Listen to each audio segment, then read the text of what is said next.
What's up, guys? Cuzbad Guys here, back with another video. This one's going to be Demons of Chaos versus Warriors of Chaos. Remember to like and subscribe, it helps the channel out.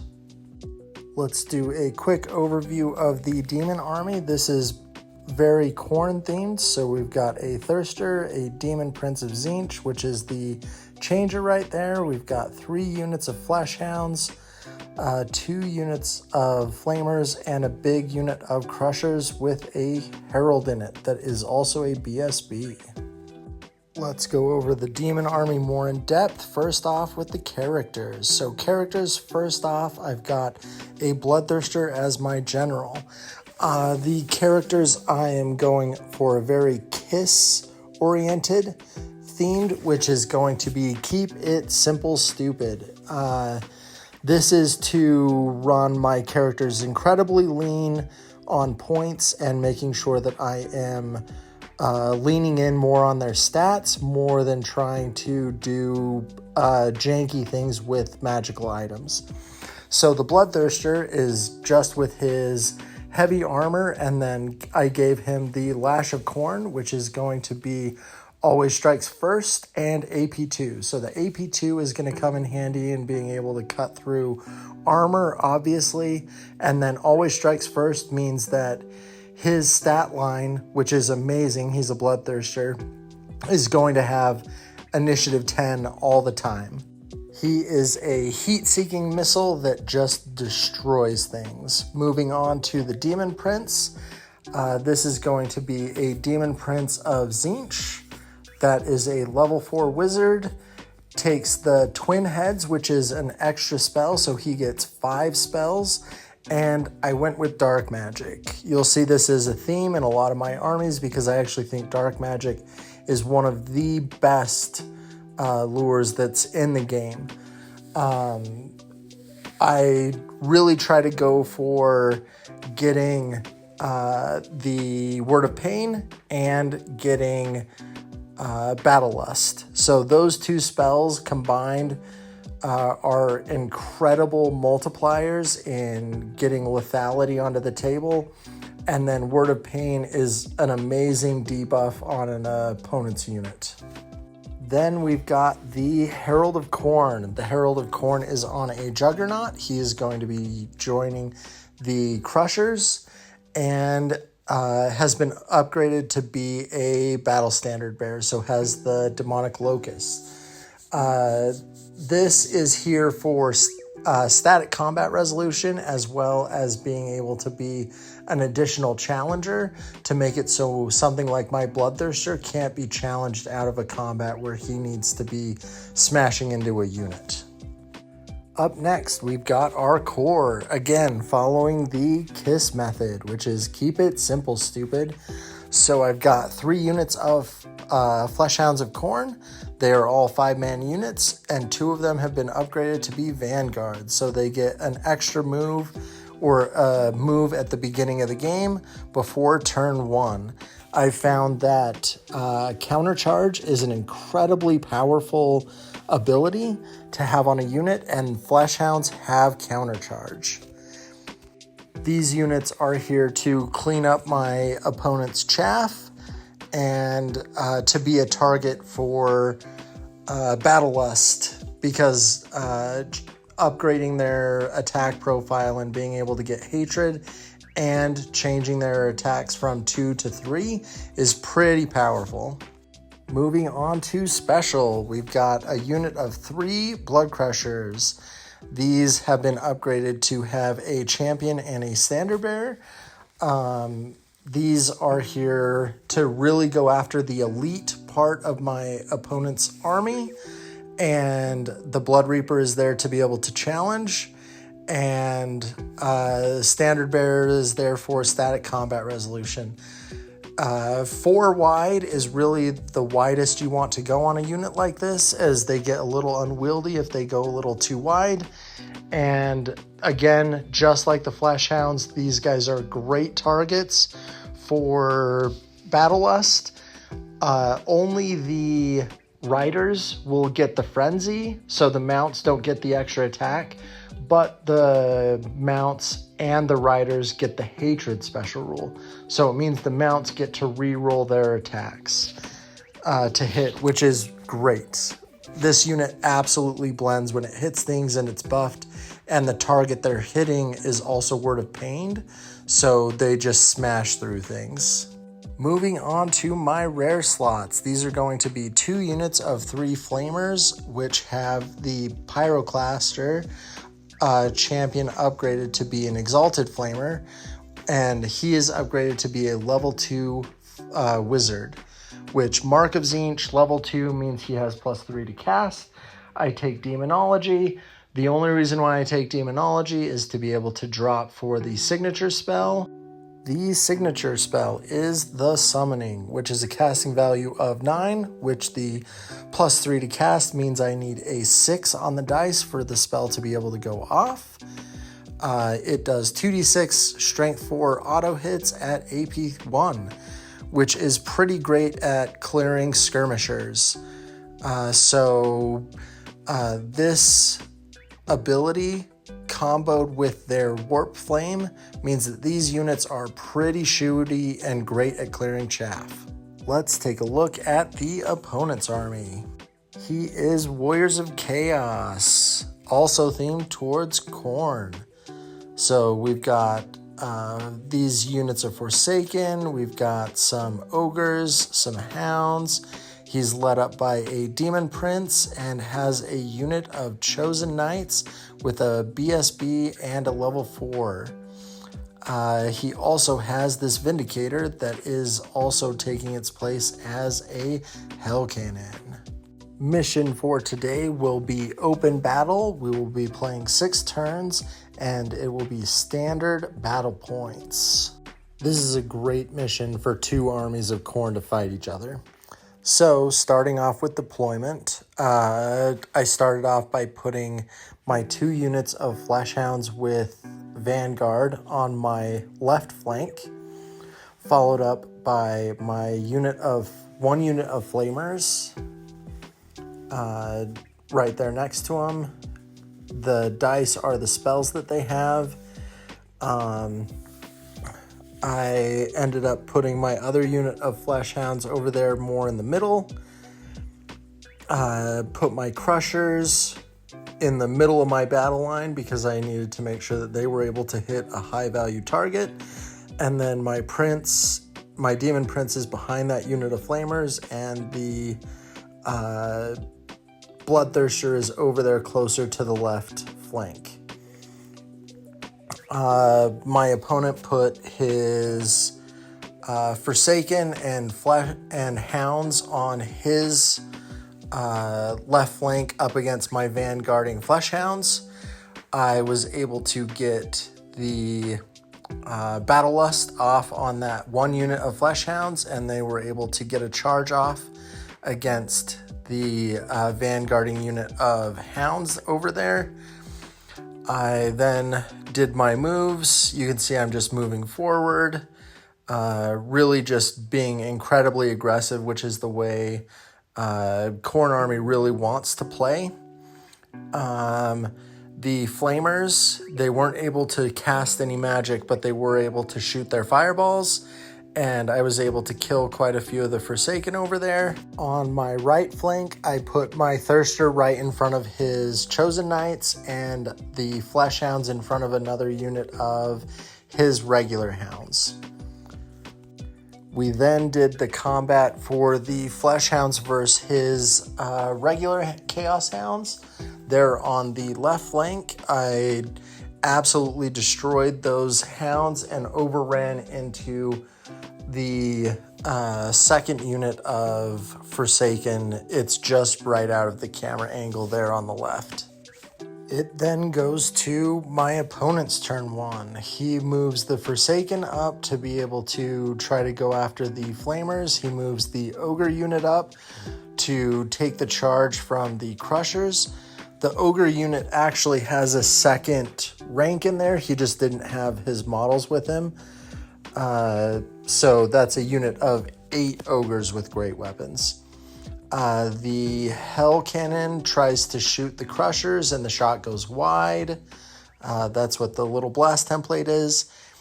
And over there on the left, his hounds charge my flesh hounds. They countercharge, and then because of the countercharge, I'm a faster initiative. I then destroy the hounds that charged me, and then I choose to overrun, and I actually overrun into his chosen knights. We then roll off for the combat in the left flank, which is the Flesh Hounds versus the Forsaken. They punch each other back and forth, and it's basically a drawn combat. They're in combat over there for 2 rounds. It then goes to my turn 2. I choose to go straight to charging because I am in puppet range, and I don't want my Demon Prince to start miscasting. Puppet is really, really powerful. So the Bloodthirster charges into the Knights. The Flamers back up just a little bit to start shooting at that unit of Forsaken. I try to figure out where I want to put my Demon Prince. I want him to still be in range to dispel his level 4, but try not to put him in danger. The Bloodthirster over there absolutely destroys the unit that he charges, as no challenges were declared. I think my opponent should have declared a challenge over there, because then he could have mitigated the damage that the Bloodthirster was going to do. My second unit of hounds on the left flank charged his unit of Forsaken that was in combat with my other unit of vanguarding Flesh Hounds, and I was able to destroy the Forsaken, and then both of those units overran into the Hell Cannon, which was over there on the left flank. I wanted to be able to get into combat with that because the Hell Cannon was within 2 inches of the table edge, so all I had to do was win 1 round of combat against it, and it would have to back up and would immediately flee the battlefield. That's what ended up happening, and he lost his Hell Cannon from it losing combat. And then the Crushers here in the middle, the Herald did a challenge and killed the unit champion in close combat, and then the other 3 killed the other 3 ogres, so there were no swingbacks. His BSB was right there, so he was able to reroll his break check and fell back in good order. I followed up because it made it so I was charging again for the next round of combat, and then it goes to his round 2. It then goes to my opponent's turn 2. He charges the flank of my Crushers with both his Demon Prince and BSB, and he moved his level 4 to try to get away from the Hounds and the Bloodthirster over there on the left. And then this combat is where my opponent's dice just really went south. We did a challenge between both of the Battle Standard Bearers, and they each wounded each other once. To be fair, he should have killed me with his Ruin Sword and all of his attacks. I didn't get a ward save and stuff. He simply failed to wound me. And then my Crushers killed 3 of his ogres, and then his swings into me with his Demon Prince and the 1 ogre left essentially bounced off the unit. They did a couple wounds, and he really should have done a lot more damage than he did, and it was just the dice didn't give it to him. This is where he chose to just secede the battle, as I had a charge lined up with my Flesh Hounds up against his level 4, and my Bloodthirster was ready to charge the back of his BSB. Let's go ahead and go into end of battle talks. First off, I have to thank my opponent for the great game. I loved the theme for the game. We essentially said that this was going to be the Demons of Chaos testing the Mortals of Chaos for their how how good they were and worthy of being disciples of Khorne. Unfortunately, in this battle, they were found wanting, and because they were found wanting, they were killed. My opponent, great guy, he's a good friend, loves playing, he has a high elf army, tons of fun to play against. How did my army perform? So this army for Khorne and the Splash of Tzeentch is built to be very, very fast and very punchy. It's not able to take a counter punch, and it's not able to lose turn 1 against a gun line, so it can get shot off the board if I don't get to go first, and it's really designed to be able to try to go first and get that really quick punch in. That being said, I was able to do exactly what my battle plan was, which was get first punch in, get it really hard, really fast. I was really able to take away any counterplay, so my opponent was never really rolling dice against me in combat for the most part, which is how this army is really built to play. So I was able to capitalize on my strengths and mitigate my weaknesses, and I'm really impressed with the way the flamers worked. Them being able to march and still shoot their flame, and then just move regular move 6 and be able to shoot the summoning, which is just 2d6 auto hits, and it's AP 1, so it's even better than Fireball. A lot of firepower comes out of that unit. I do have to give up being able to take a Soul Grinder, which I didn't really miss in this kind of battle, because this the play style to this is really quite punchy, and I need to be moving quickly, and the Soul Grinder I feel is a little slow, even though it's got the reserve move. You don't want to be getting too close too quickly with the Soul Grinder, but I really like the difference in how the Flamers add to this army. I think the complement to it is really, really good. Am I impressed with Kiss? For this army specifically, I think it's able to run off of that tactic in saving points and not taking gear that's really unnecessary because their stat lines are so high. Is every army able to run off of it? I don't think so. I think some armies absolutely require taking magical items and need buffs because they don't have the stat lines to be able to do stuff. But Daemons, I think, absolutely can run not taking magical equipment and can just smash things. Bloodthirster, being under 400 points and having a dragon stat line and the speed to be able to back it up and just being a heat-seeking missile of just destruction is incredibly powerful. The Dark Wizard, I love dark magic. The buffs and debuffs that it gives is really, really good.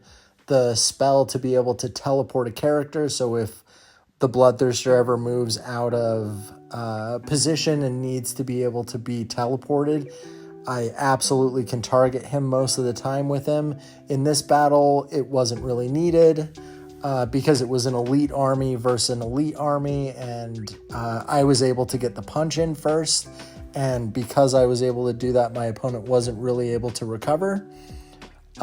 So Kiss totally works for this army. The BSB for Daemons, do I think that is required for this army? I'm not sure that it is. I do like having the additional challenge from a unit because the Hounds don't have a character to be able to put in them, the champion, so having a challenge ready, so I can't really team up the Hounds with a Bloodthirster against a unit and not have the Bloodthirster challenged out. I was really surprised that my opponent made that mistake and not challenging the Bloodthirster with his unit champion. But it's just a mistake, and we talked about it after the battle, and this is where I turn it to you guys. What do you guys think of the battle? What do you think of my army? What do you think could the army improve on? Thank you for the warm welcome, and I really appreciate all the feedback that I get. And remember to like and subscribe. Again, it helps the channel out. And remember, 'cause bad guys.